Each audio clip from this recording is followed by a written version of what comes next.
Makeup start ചെയ്തത് primary use ചെയ്ത് കഴിഞ്ഞതിന് ശേഷം ഞാൻ ഫേസിൽ ഐസാണ് ഞാൻ നോർമലി സ്റ്റാർട്ട് ചെയ്യുന്നത്. ഫ്രം ഐബ്രോ സ്റ്റാർട്ട് ചെയ്തിട്ട് ഐസ് മേക്കപ്പ് നന്നായിട്ട് കൊടുക്കുക.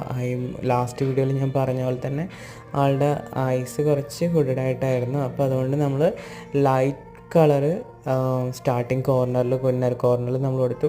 ഡാർക്ക് കളർ നമ്മൾ എൻ കോർണറിൽ കൊടുത്തിട്ട് സ്മഡ്ജ് ചെയ്യാനാണ് ഉദ്ദേശിക്കുന്നത്. അത് ഐ മേക്കപ്പ് ചെയ്ത് ലാഷൊക്കെ വെച്ചു അതിനുശേഷം നമ്മൾ ഫൗണ്ടേഷൻ ചെയ്യുകയാണ്. ഫൗണ്ടേഷൻ ഡസ്കി സ്കിൻ ആയതുകൊണ്ട് തന്നെ എനിക്ക് വളരെ ഇഷ്ടം ഡസ്കി സ്കിൻ മേക്കപ്പ് ചെയ്യാൻ വേണ്ടിയിട്ട്.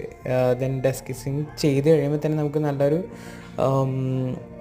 റിസൾട്ട് വരുമ്പോൾ നമ്മൾ സോ ഹാപ്പിയാണ്. എന്ന് പറഞ്ഞു കഴിഞ്ഞാൽ ആളുടെ സ്കിൻ ടോൺ നമ്മൾ ചേഞ്ച് ചെയ്യുന്നില്ല, അതുപോലെ തന്നെ നമ്മൾ ആ ഒരു ലുക്ക് കീപ്പ് ചെയ്ത് ആൾ മാറാത്ത രീതിയിൽ നമ്മൾ ആളുടെ ഫേസ് അധികം മാറാത്ത രീതിയിലാണ് നമ്മൾ നോർമലി ചെയ്ത് കൊടുക്കുന്നത്. ഞാൻ ഡെർമ ബേസ് ചെയ്ത് കൊടുക്കാറുണ്ട്, അല്ലാതെ ക്രീമി ഫൗണ്ടേഷൻ യൂസ് ചെയ്യാറുണ്ട്, ലിക്വിഡ് ഫൗണ്ടേഷൻസും യൂസ് ചെയ്യാറുണ്ട്. നോർമലി ഞാൻ ചെയ്യുന്ന പോലെ തന്നെ ഞാൻ ഫുൾ മേക്കപ്പ് ഫിനിഷ് ചെയ്തതിന് ശേഷമാണ് ഞാൻ റിപ്പീറ്റഡ് ഞാൻ പറഞ്ഞില്ല റോൾ ചെയ്ത് വെച്ചേക്കുന്ന ഹെയർ നമ്മൾ ഷൈനിങ് സ്പ്രേ അടിച്ചു വെച്ചിട്ട് നല്ലപോലെ കോംബ് ചെയ്യും. നല്ലപോലെ കോംബ് ചെയ്തിട്ടാണ് ഫിക്സ് ചെയ്യുന്നത്.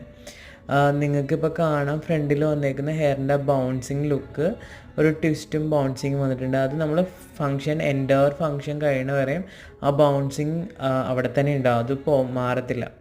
ഓക്കെ, നമ്മളിപ്പോൾ കംപ്ലീറ്റ് ബ്രൈഡിനെ ഒരുക്കി കഴിഞ്ഞു. ആൾ വൈറ്റ് ഗൗണാണ് ഇട്ടിട്ടുണ്ടായിരുന്നത്. ഡസ്കി സ്കിന്നാണ്, സ്കിന്നിൽ ബ്ലെൻഡ് ആവുന്ന രീതിയിലുള്ള മേക്കപ്പാണ് ഞാൻ ചെയ്തിട്ടുള്ളത്. ഐസ് ഒന്ന് പോപ്പപ്പ് ചെയ്യുന്ന രീതിയിലുള്ള ഷാഡോസാണ് ഞാൻ കൊടുത്തേക്കുന്നത്. അതുപോലെ തന്നെ നെറ്റാണെങ്കിൽ ഈ ഗൗണിനേക്കാളും ചെറിയൊരു ഷെയ്ഡ് വ്യത്യാസം ഉണ്ടായിരുന്നു. അപ്പോൾ ആൾ അതിൽ കുറച്ച് കൺസേൺ ആയിരുന്നു. അപ്പം നമ്മൾ പറഞ്ഞു അതിൽ കൺസേൺ ആവേണ്ട കാര്യമില്ല, ബട്ട് ഫോട്ടോസൊക്കെ വരുമ്പോൾ നോർമലായിരിക്കും. അപ്പം നെറ്റിൻ്റെ കളറ് ചെറിയൊരു വ്യത്യാസമുണ്ട്.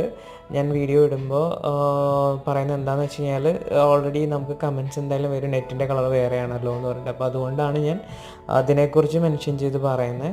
നമ്മൾ കല്യാണത്തിൽ നിന്ന് രാവിലെ എടുത്ത് നോക്കിയപ്പോഴാണ് ഗൗണിനേക്കാളും കളർ വ്യത്യാസം ഉണ്ടായിരുന്നത് നെറ്റിന്.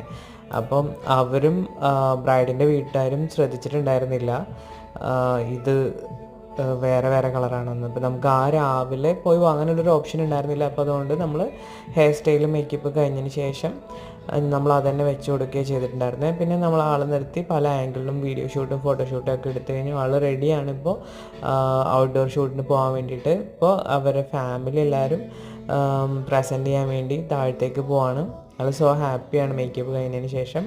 നിങ്ങളുടെ എല്ലാവരുടെയും അഭിപ്രായങ്ങളും അതേപോലെ തന്നെ എന്തെങ്കിലും കമൻറ്റ്സ് ഉണ്ടെങ്കിൽ കമൻറ്റ് ബോക്സിൽ